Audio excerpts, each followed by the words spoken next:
नमस्कार भाविक हो, तुम्हा सर्वांचे मनपूर्वक स्वागत आहे। आजचा विषय अत्यंत खास आणि आपल्या सर्वांच्या घराशी सुखशांतीशी निगडित आहे। तुम्हाला माहिती आहे का, कधी कधी आपण अज्ञानाने आपल्या घराच्या अंगणात अशी काही झाडे लावतो जी नकळत दारिद्र्य आणि दुःखाला आमंत्रण देतात। प्रत्यक्ष भगवान श्रीकृष्णांनी माता रुक्मिणीला एका अद्भुत कथेच्या माध्यमातून सांगितले आहे की कोणत्या वृक्षांमुळे घरात साक्षात माता लक्ष्मीचा वास होतो आणि कोणती झाडे वास्तू दोष निर्माण करतात। आज आपण गोपाळ नावाच्या एका गरीब भक्ताची तीच रहस्यमयी कथा ऐकणार आहोत, ज्याने वृक्षांचे हे रहस्य जाणले आणि त्याचे संपूर्ण आयुष्यच बदलून गेले। ज्या घरात ही 3 पवित्र झाडे असतात तिथे कधीही पैशांची कमतरता भासत नाही। चला तर मग विलंब न करता जाणून घेऊया भगवान श्रीकृष्णांनी सांगितलेले वृक्षांचे हे महान रहस्य। भक्तांनो, स्वतः भगवान श्रीकृष्णांनी सांगितले आहे की कोणती झाडे घरात लावणे शुभ असते, जी घरात लावल्याने अकाली मृत्यूही येत नाही आणि कुटुंबात सुख समृद्धी टिकून राहते आणि घरात माता लक्ष्मीचा वास होतो। भक्तांनो, तुम्हाला सांगतो की जे श्रीमंत लोक असतात तेच ही झाडे आपल्या घरात लावतात, तर तुम्हीही ही झाडे आपल्या घरात नक्की लावा। भक्तांनो, ही खूप जुनी आणि अद्भुत घटना आहे। एकदा माता रुक्मिणीजींनी मोठ्या नम्रतेने श्रीकृष्णांना प्रश्न विचारला, हे नाथ, कृपया हे सांगा की मनुष्याने आपल्या घराच्या अंगणात किंवा दारासमोर कोणती झाडे अवश्य लावली पाहिजेत?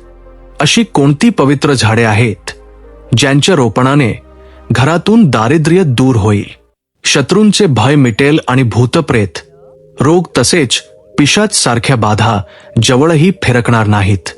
भगवान श्रीकृष्ण मंद हास्याने माता रुक्मिणीकडे पाहत म्हणाले, हे देवी, आज तू मानवजातीच्या कल्याणासाठी खूप महत्वाचा प्रश्न विचारला आहेस। वृक्ष तर स्वतःच देवाप्रमाणे पूजनीय आहेत। त्यांचे जीवनातील योगदान किती अद्भुत आहे हे शब्दात सांगणे कठीण आहे। बघ, वृक्ष केवळ सावलीच देत नाहीत, ते वातावरणालाही शुद्ध करतात। त्यांच्या असण्याने घरात सकारात्मक ऊर्जेचा संचार होतो, मनुष्याचे मन प्रसन्न राहते आणि घरांगणात सुख समृद्धीचा वास होतो। सत्य तर हे आहे की जेव्हा एखाद्या इमारतीजवळ योग्य वृक्ष लावलेले असतात तेव्हा ते स्थान देवांच्या निवासाप्रमाणे पवित्र होते। भगवान पुढे म्हणू लागले, हे रुक्मिणी, घरासमोर योग्य वृक्ष लावल्याने केवळ घराची शोभाच वाढत नाही, तर ते स्थान वास्तुदोषांपासूनही मुक्त होते। असे वृक्ष घराचे रक्षण देवांप्रमाणे करतात आणि नकारात्मक शक्तींना दूर पळवून लावतात। पण जर अज्ञानामुळे एखादा मनुष्य असे झाड घराच्या जवळ लावेल जे अशुभ मानले जाते, तर ते घरात क्लेश, रोग आणि दारिद्र्यही आणू शकतात। म्हणून हे जाणून घेणे खूप आवश्यक आहे की कोणती झाडे शुभ आहेत आणि कोणती नाहीत। इतके बोलून भगवान श्रीकृष्णांनी माता रुक्मिणीला एक प्राचीन कथा ऐकवण्याचा संकल्प केला आणि म्हणाले, हे देवी, तू लक्षपूर्वक ऐक। ही कथा केवळ वृक्षांचे महत्त्वच सांगत नाही, तर हेही शिकवते की कोणती झाडे मनुष्याच्या जीवनात सुख समृद्धी आणतात आणि कोणती त्याच्या दुर्दैवाचे कारण बनतात। जो मनुष्य ही कथा ऐकतो किंवा स्मरण करतो त्याच्या जीवनातील शेकडो पापे त्वरित नष्ट होतात आणि त्याला परम शांती प्राप्त होते। भक्तांनो, अशा प्रकारे भगवान श्रीकृष्ण स्वतः वृक्षांच्या महिमेचे गुणगान करतात आणि मनुष्याला सांगतात की निसर्ग केवळ हिरवीगार सावलीच देत नाही, तर तो आपले भाग्य, आपले सुख आणि आपल्या जीवनाचे रक्षण देखील करतो। भक्तांनो, पुढे जाण्यापूर्वी जर तुम्हालाही माता लक्ष्मीचा आशीर्वाद तुमच्यावर नेहमी राहावा असे वाटत असेल तर या व्हिडिओला एक लाईक करून तुमच्या चॅनलला सबस्क्राईब करा आणि कमेंट बॉक्समध्ये जय लक्ष्मी माता लिहून तुमची उपस्थिती नक्की नोंदवा। तेव्हा देवी रुक्मिणी म्हणते, हे प्रभू, मी ही कथा नक्कीच लक्षपूर्वक पूर्ण ऐकेन, कृपया तुम्ही मला कथा सांगा। तेव्हा भगवान श्रीकृष्ण म्हणतात, हे देवी, पूर्वीची गोष्ट आहे. मध्य देशात एक अत्यंत सुंदर नगरी होती. त्या नगरीत गोपाल नावाचा वैश्य आपली पत्नी सुमित्रा हिच्या सोबत राहत होता. गोपाल भगवान विष्णूचा भक्त होता आणि तो नित्य भगवान विष्णूची पूजा करत असे. गोपालची पत्नी सुमित्रा देखील गृहकार्यात कुशल होती. घरात धनधान्याची कोणतीही कमतरता नव्हती. देवाच्या कृपेने तिच्याकडे सर्व काही होते. अशा प्रकारे अनेक दिवस गेल्यानंतर गोपालची जी पत्नी होती, जिचे नाव सुमित्रा होते, तिने आपल्या अंगणात काही झाडे लावली आणि नित्य त्या झाडांना पाणी घालून त्यांची सेवा करू लागली. सुमित्राला वृक्षारोपणाचे ध्यान नव्हते. तिला जी झाडे आवडली तीच झाडे तिने लावली. जी झाडे अशुभ असतात तीच झाडे तिने आपल्या घराच्या अंगणात लावली, ज्यामुळे त्या वैश्य गोपालला व्यापारात खूप नुकसान होऊ लागले. त्याच्या घरात रोज भांडणे होऊ लागली. पती पत्नीमध्ये वारंवार वादविवाद होऊ लागले. त्या दोघांच्या जीवनात अनेक अडचणी येऊ लागल्या आणि हळूहळू गोपालचा सर्व व्यापार बुडाला आणि त्याचे सर्व धनही नष्ट झाले. आता गोपालकडे धान्य विकत घेण्यासाठीही पैसे नव्हते. ते उपाशी राहू लागले, ज्यामुळे चिडून त्याची पत्नीही रागवू लागली. ती आपल्या पतीला काही काम करण्यास सांगत असे. मग गोपाल काम मागण्यासाठी गावात फिरू लागला, पण त्याला कुठेही काम मिळत नव्हते. त्याने येऊन आपल्या पत्नीला सांगितले, हे भद्रे, मला कोणीही काम देत नाहीये. आता मी कुठे काम शोधायला जाऊ? दोघेही पूर्णपणे उदास झाले होते. दोघांकडे कोणताही उद्योग करण्यासाठी काहीही नव्हते. गोपालने आपल्या पत्नीचे सर्व दागिनेही विकले आणि जे काही धन मिळाले त्याच पैशांनी पोट भरले. अशा प्रकारे अशुभ झाडे लावल्यामुळे दोघांच्याही जीवनात घोर दारिद्र्य आणि संकट येऊ लागले. परंतु ते दोघेही ही गोष्ट जाणत नव्हते. भगवान विष्णू आणि देवी लक्ष्मी वैकुंठ लोकातून आपल्या भक्तांची ही दुर्दशा पाहत होते. तेव्हा देवी लक्ष्मीने भगवान विष्णूंना सांगितले, हे प्रभू, तुम्ही आपल्या भक्तांना मदत करणार नाही का? गोपाल तुमचा मोठा भक्त आहे. तो नित्य तुमची पूजा अर्चा करतो. तेव्हा भगवान विष्णू म्हणतात, हे देवी, मी नक्कीच गोपाळाला मदत करीन, पण त्याआधी मला त्याची परीक्षा घ्यावी लागेल. म्हणूनच मी स्वतः त्याच्या घरी जाऊन त्याची परीक्षा घेतो. भगवान विष्णू साधूचे रूप धारण करतात आणि पृथ्वी लोकावर प्रकट होतात. साधूच्या रूपातील भगवान विष्णू गोपाळाच्या दारावर जातात आणि याचना करू लागतात. तेव्हा दारावर आलेल्या साधूला पाहून गोपाळ त्यांना प्रणाम करतो आणि म्हणतो, हे साधू महाराज, या गरिबाच्या घरात तुमचे स्वागत आहे. मी तुम्हाला कशी मदत करू शकतो? साधूच्या रूपातील भगवान विष्णू म्हणू लागतात, हे महोदय, मी तीर्थयात्रेला निघालो आहे. विश्रांती घेण्यासाठी जागा शोधत आहे. जर तुम्हाला काही त्रास नसेल तर मला तुमच्या घरात जागा द्या. मी अनेक दिवसांपासून उपाशी आहे. थोडे भोजन मिळाले तर खूप कृपा होईल. साधू महाराजांचे असे वचन ऐकून गोपाळ म्हणाला, हे साधू महात्मा, तुम्ही नक्कीच पुण्यवान आत्मा दिसत आहात. तुमच्या मुखमंडळावर खूप तेज आहे. तुमची सेवा करण्याचे मला भाग्य मिळत आहे. तुमची सेवा करून मला खूप आनंद मिळेल. कृपया तुम्ही घरात या. मग ते साधू महाराज गोपाळाच्या घरात जातात आणि विश्रांती घेऊ लागतात. गोपाळ त्या साधू महाराजांची खूप सेवा करतो, पण त्याच्याकडे धान्याचा एक दाणाही नसतो. तेव्हा तो आपल्या पत्नीला म्हणतो, हे प्रिये, घरात जे साधू महात्मा आले आहेत ते खूप पुण्यवान दिसत आहेत. आपल्याला त्यांच्या भोजनासाठी काहीतरी उपाय करायला हवा. मी गावात जाऊन कोणाकडून थोडे धन मागून आणतो. इतके बोलून तो गोपाळ गावात एका शेठच्या घरी जातो आणि त्या शेठला थोडे धन देण्याची विनंती करतो. पण तो शेठ त्या गोपाळ वैश्याला धन देण्यास नकार देतो आणि म्हणतो, तुझ्याकडे तर फुटकी कवडीही नाही. तू माझे धन कसे परत करशील? तेव्हा गोपाळ म्हणतो, हे शेठ, कृपा करून तुम्ही मला थोडे धन द्या. मी लवकरच तुम्हाला परत करीन. जर मी धन परत करू शकलो नाही तर तुम्ही माझे घर घ्या.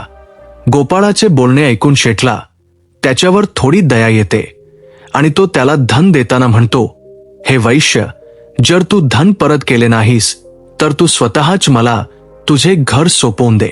तेव्हा तो वैश्य गोपाळ म्हणतो, हे शेठ, मी वचन देतो की जर मी धन परत केले नाही तर मी तुम्हाला माझे घर सोपवून देईन.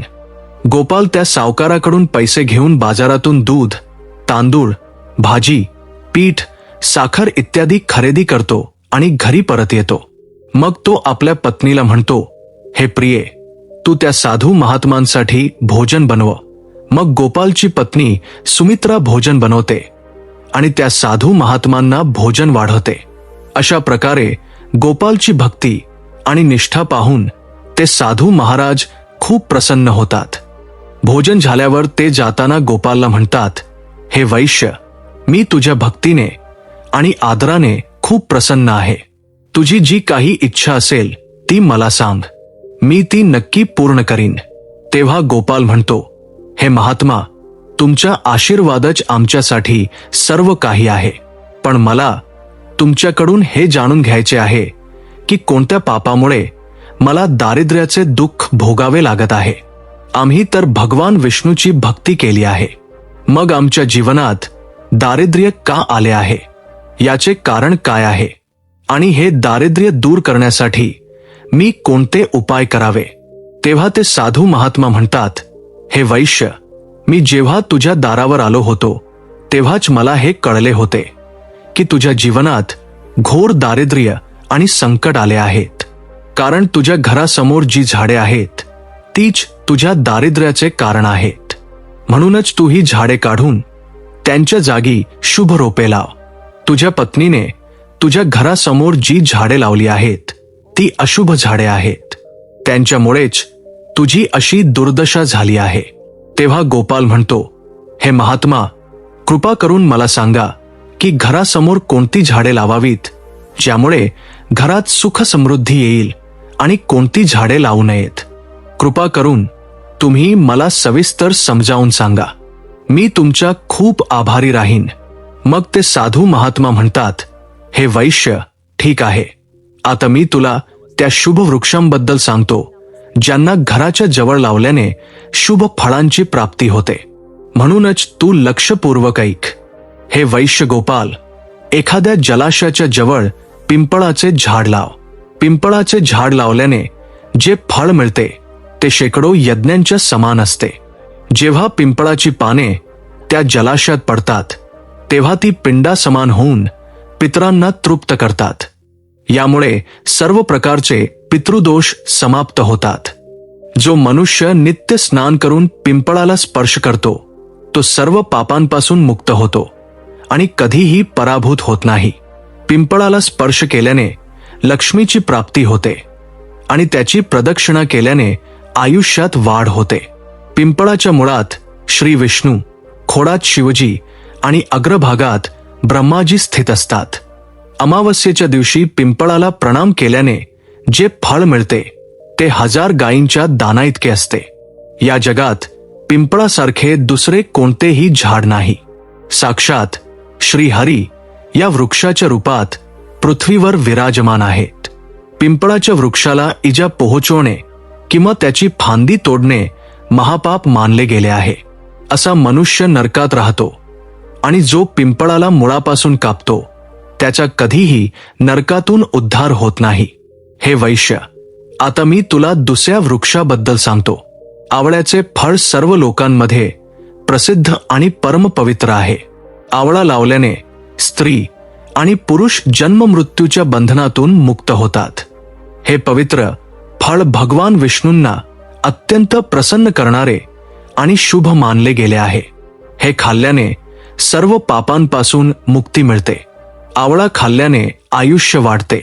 त्याचे पाणी प्यायल्याने रोगांचा नाश होतो आणि आवळ्याचे पाणी पाण्यात मिसळून स्नान केल्याने दारिद्र्य दूर होते. तसेच सर्व प्रकारचे ऐश्वर्य प्राप्त होते. ज्या घरात आवळा नेहमी असतो त्या घरात कधीही भूतप्रेत आणि राक्षस येत नाहीत. एकादशीच्या दिवशी आवळ्याची पूजा केल्याने जगातील सर्व तीर्थांपेक्षा अधिक फळ प्राप्त होते. ज्या व्यक्तीच्या घरासमोर आवळ्याचे झाड असते तिथे साक्षात लक्ष्मी नारायण निवास करतात. तिसरं आहे अशोक वृक्ष. अशोक वृक्षात अप्सरांचा निवास असतो. हे वृक्ष शोकाचा नाश करणारे आणि निराशेला समाप्त करणारे असते. हे वृक्ष घराच्या जवळ लावल्याने घरात सुखशांती टिकून राहते. अशोक वृक्ष थंडावा आणि तारुण्य देणारा असतो. देवी लक्ष्मीने जेव्हा सीतेच्या रूपात अवतार घेतला होता तेव्हा रावणाने अपहरण केल्यानंतर त्यांचे वास्तव्य अशोक वाटिकेत होते. अशोक वृक्षाने माता सीतेची खूप सेवा केली होती. त्यामुळे माता सीतेने अशोक वृक्षाला हे वरदान दिले होते की ज्या ठिकाणी हा वृक्ष असेल तिथे त्यांचे सदैव वास्तव्य असेल. चौथा आहे पाकर वृक्ष. प्रत्येक मनुष्याने पाकर वृक्ष अवश्य लावावा. हा वृक्ष लावल्याने जे फळ मिळते ते महायज्ञा समान असते. कलियुगात मनुष्य यज्ञ करू शकणार नाहीत, म्हणूनच त्यांनी एक पाकर वृक्ष अवश्य लावावा. पाचवा आहे कडुलिंबाचा वृक्ष. कडुलिंबाचा वृक्ष लावल्याने सूर्यदेव प्रसन्न होतात. कडुलिंबाचा वृक्ष आयुष्य देणारा मानला गेला आहे. तो घराच्या जवळ लावल्याने अनेक प्रकारच्या रोगांपासून मुक्ती मिळते आणि माता लक्ष्मीला कडुलिंबाची पाने खूप प्रिय असतात, म्हणूनच त्या कडुलिंबाच्या वृक्षाजवळ निवास करतात. घरासमोर कडुलिंबाच्या वृक्षाचे रोपण केल्याने धनसंपत्तीची प्राप्ती होते. सहावा आहे जांभळाचा वृक्ष. जर एखाद्या मनुष्याला कन्या प्राप्तीची इच्छा असेल तर त्याने जांभळाचा वृक्ष अवश्य लावावा. ज्या मनुष्याच्या घरासमोर जांभळाचा वृक्ष असतो त्याच्या घरात कन्येचा जन्म होतो, जी कुळाचा गौरव वाढवते. सातवा आहे बेलाचा वृक्ष. बेलाच्या वृक्षात भगवान शिव आणि गुलाबात देवी पार्वतीचा निवास आहे, म्हणूनच जर बेलाच्या वृक्षाजवळ गुलाबाचे रोप लावले तर शिवपार्वतीचा आशीर्वाद प्राप्त होतो. त्या घरात कधीही दुःख आणि दारिद्र्य येत नाही. त्या घरात कधीही अकाली मृत्यू होत नाही आणि कोणतीही स्त्री विधवा होत नाही. आठवे आहे नारळाचे झाड. नारळाचे झाड लावल्याने पुरुष अनेक गुणवान मुलांचा पिता बनतो. नारळ कोणत्याही धार्मिक विधीचा आवश्यक भाग असतो. तो अत्यंत शुभ मानला जातो. कुंद आणि मोग्याच्या झाडात गंधर्व निवास करतात, म्हणूनच हे रोप आपल्या घराच्या जवळ लावल्याने कामांमध्ये यश आणि शुभ फळांची प्राप्ती होते. खास करून कला क्षेत्रात काम करणाऱ्या लोकांनी हे रोप अवश्य लावावे. जर एखाद्या माणसाला चोर आणि लुटारूंची भीती वाटत असेल तर त्याने आपल्या घराच्या जवळ किकरचे झाड नक्की लावावे. हे झाड चोर लुटारूंना घाबरवते आणि घराचे रक्षण करते. हलकी झाडे पुण्य आणि लक्ष्मी प्रदान करतात. या झाडांची लागवड केल्याने दुःख आणि दारिद्र्य संपते. घराच्या उत्तर दिशेला 5 कनक चंपाचे रोप लावले तर धनात वाढ होते. केळीचे झाड देखील खूप शुभ असते आणि ते घरात सुख, समृद्धी आणि आनंद आणते. केळीच्या झाडात भगवान विष्णूचा वास असतो, म्हणूनच घरात केळीचे झाड असल्यामुळे घरात पैशांची कमतरता भासत नाही.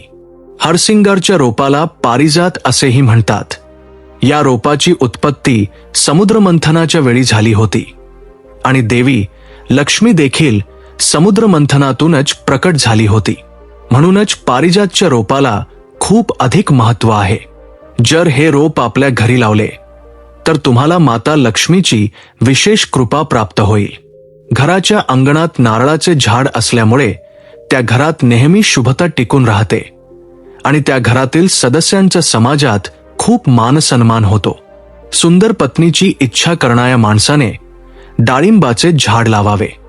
जो मनुष्य सुंदर, सुशील आणि सौभाग्यशाली पत्नीची कामना करतो त्याने आपल्या घराच्या अंगणात किंवा जवळ डाळिंबाचे झाड अवश्य लावावे.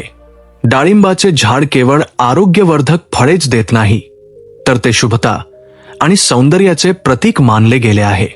डाळिंबाचे झाड आपल्या लाल फुलांमुळे आणि फळांमुळे सकारात्मक ऊर्जा संचारित करते. या झाडाला देवी लक्ष्मीचे प्रतीक देखील मानले गेले आहे आणि त्याची उपस्थिती घरात धन, समृद्धी आणि कौटुंबिक सलोखा वाढवते. डाळिंबाच्या फळाचे सेवन केल्याने शरीर निरोगी आणि कांतिमय होते. पळसाचे झाड ब्रह्मतेज प्रदान करते, म्हणूनच त्याचे रोपण अवश्य करावे. पळसाला धर्माचे झाड म्हटले जाते. याला भगवान ब्रह्मा आणि अग्नीचे प्रतीक मानले गेले आहे. याची लाल फुले ऊर्जा, शक्ती आणि उत्साहाचे प्रतीक आहेत. पळसाचे झाड व्यक्तीला आध्यात्मिक उन्नती प्रदान करते. हे साधना आणि तपस्येमध्ये मदत करते आणि व्यक्तीच्या आत ब्रह्म ऊर्जेचा प्रवाह वाढवते. पळसाची लाकूड आणि पाने यज्ञ आणि पूजेमध्ये वापरली जातात. यापासून बनवलेली समिधा अग्नी प्रज्वलित करते आणि वातावरण पवित्र करते. घराच्या आत काटेरी वनस्पतींचे रोपण वास्तुदोष निर्माण करते. यामुळे घरातील सदस्यांना आर्थिक अडचणी, आरोग्य समस्या आणि कौटुंबिक कलहाचा सामना करावा लागू शकतो. मनुष्याने कधीही ताडाचे झाड लावू नये. ताडाचे झाड संततीचा नाश करणारे असते. ज्या घराच्या जवळ ताडाचे झाड असते त्या घरातील संततीची कधीही उन्नती होत नाही. मनुष्याने कधीही आपल्या घराच्या जवळ बेहड्याचे झाड लावू नये. या झाडावर भूताचा वास असतो. जो मनुष्य बेहड्याचे झाड लावतो तो भूत बनतो. याच्या खाली बसून कधीही पूजापाठ करू नये. घरात कधीही अशी झाडे लावू नयेत ज्यांना कापल्यावर किंवा तोडल्यावर दूध निघते. घरासमोर कधीही बाभळीचे झाड लावू नये. हे लावल्याने संकटे येतात. घरासमोर बोरीचे झाडही लावू नये. हे लावल्याने नकारात्मकता वाढते, धनाचे नुकसान होते आणि संकटे येतात.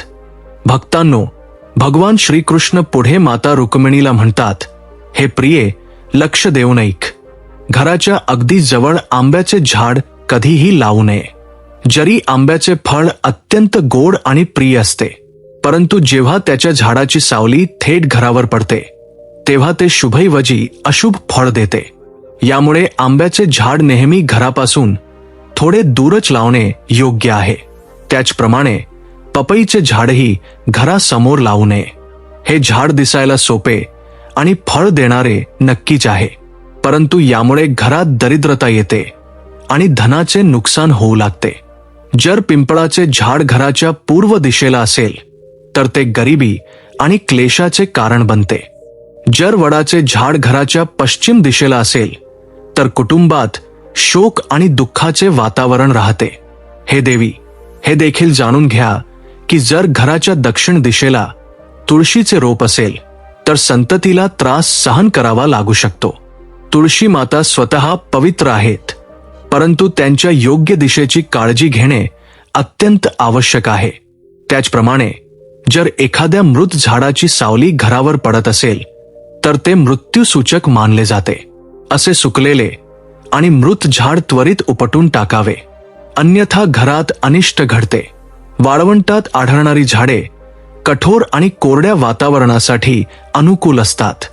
त्यांचे काटे आणि जाड खोड त्यांना जिवंत ठेवतात, परंतु त्यांची प्रकृती घर किंवा अंगणात शुभ मानली जात नाही. अशी झाडे घरात नकारात्मकता आणतात. हे रुक्मिणी, हे रहस्य अधिक सखोलपणे समजून घेण्यासाठी मी तुला एक कथा सांगतो. भगवान श्रीकृष्ण कथा सांगतात. एका वेळेची गोष्ट आहे. एक साधू महाराज एका वैश्य गोपाळच्या घरी पोहोचले. साधूंनी गोपाळला सांगितले, हे वैश्य, आज मी तुला शुभ आणि अशुभ वृक्षांचे रहस्य सांगायला आलो आहे. जर तू या नियमांनुसार वृक्षांचे रोपण करशील तर तुझ्या जीवनात समृद्धीचा वास होईल आणि दारिद्र्याचा अंत होईल. साधू महाराजांनी त्याला सविस्तरपणे समजावले की कोणती झाडे घराच्या जवळ लावायची आणि कोणत्या झाडांपासून दूर राहायचे. गोपालने श्रद्धेने त्यांचे बोलणे ऐकले आणि हात जोडून म्हणाला, हे महात्मा, आज तुम्ही मला अत्यंत उत्तम ज्ञान दिले आहे. यासाठी मी मनापासून तुमचे आभार मानतो. तेव्हा अचानक साधू महाराज तेथून अदृश्य झाले. गोपाल आणि त्याची पत्नी आश्चर्यचकित झाले. त्यांना लगेच समजले की साधूच्या रूपात स्वतः भगवान विष्णू त्यांच्या घरी आले होते. ते दोघे भावविभोर होऊन देवाच्या चरणी कृतज्ञता व्यक्त करू लागले. यानंतर गोपालने साधू महात्मांनी सांगितल्याप्रमाणे आपल्या घरासमोर शुभ वृक्षांची लागवड केली. काही वेळातच त्याच्या घरात धनसंपत्तीचा अपार आगमन झाले. दारिद्र्य मिटले आणि जीवन सुख समृद्धीने भरून गेले. गोपाल आणि त्याची पत्नी दररोज भगवान विष्णूचे स्मरण करू लागले आणि त्यांच्या कृपेने त्यांचे जीवन मंगलमय झाले. भगवान श्रीकृष्णांनी कथा संपवताना माता रुक्मिणीला सांगितले, हे प्रिये, अशा प्रकारे शुभ आणि अशुभ वृक्षांमधील भेद जाणून मनुष्य जर आपल्या घराच्या जवळ योग्य वृक्षांची लागवड करेल तर त्याच्या जीवनात समृद्धी, शांती आणि सुख कायमस्वरूपी वास करतात. आता तूही आपल्या घराच्या जवळ या नियमांचे पालन कर आणि इतर लोकांनाही हे ज्ञान दे, जेणेकरून सर्वांचे जीवन मंगलमय होऊ शकेल. भक्तांनो, ही सर्व माहिती जनरूची लक्षात घेऊन दिली जात आहे. वास्तुशास्त्राचे उपाय आपल्या श्रद्धा आणि विश्वासावर आजमावा. आमचे चॅनल या व्हिडिओद्वारे कोणत्याही प्रकारचा दावा करत नाही. आजची ही माहिती जर तुम्हाला आवडली असेल तर या व्हिडिओला एक लाईक करून आपल्या चॅनलला सबस्क्राईब करा आणि बेल नोटिफिकेशनला ऑलवर सेट नक्की करा. जय श्री राम. तर भाविक हो, भगवान श्रीकृष्णांनी माता रुक्मिणीला सांगितलेले हे अमूल्य ज्ञान तुम्हाला कसे वाटले? गोपाळ आणि सुमित्राप्रमाणेच आपणही आपल्या अंगणात किंवा दारात योग्य आणि शुभ वृक्षांची लागवड करून वास्तू दोष दूर करू शकतो. निसर्ग केवळ आपल्याला सावलीच देत नाही, तर तो आपले भाग्यही उजळवू शकतो. जर तुम्हाला ही पौराणिक कथा आणि वास्तुशास्त्रानुसार दिलेली ही माहिती खऱ्या अर्थाने उपयुक्त वाटली असेल तर या व्हिडिओला आत्ताच एक लाईक करा. आपल्या कुटुंबात आणि मित्रपरिवारात हा व्हिडिओ नक्की शेअर करा. अशाच नवनवीन आध्यात्मिक आणि ज्ञानवर्धक माहितीसाठी आपल्या चॅनेलला सबस्क्राईब करून बेल आयकॉन दाबायला विसरू नका. तसेच माता लक्ष्मीची कृपा तुमच्यावर सदैव राहावी यासाठी कमेंट बॉक्समध्ये जय महालक्ष्मी किंवा जय श्री कृष्ण लिहून तुमची उपस्थिती नक्की नोंदवा. पुन्हा भेटूया अशाच एका सुंदर कथेसोबत. तोपर्यंत आनंदी राहा आणि निसर्गाची काळजी घ्या. जय श्री राम.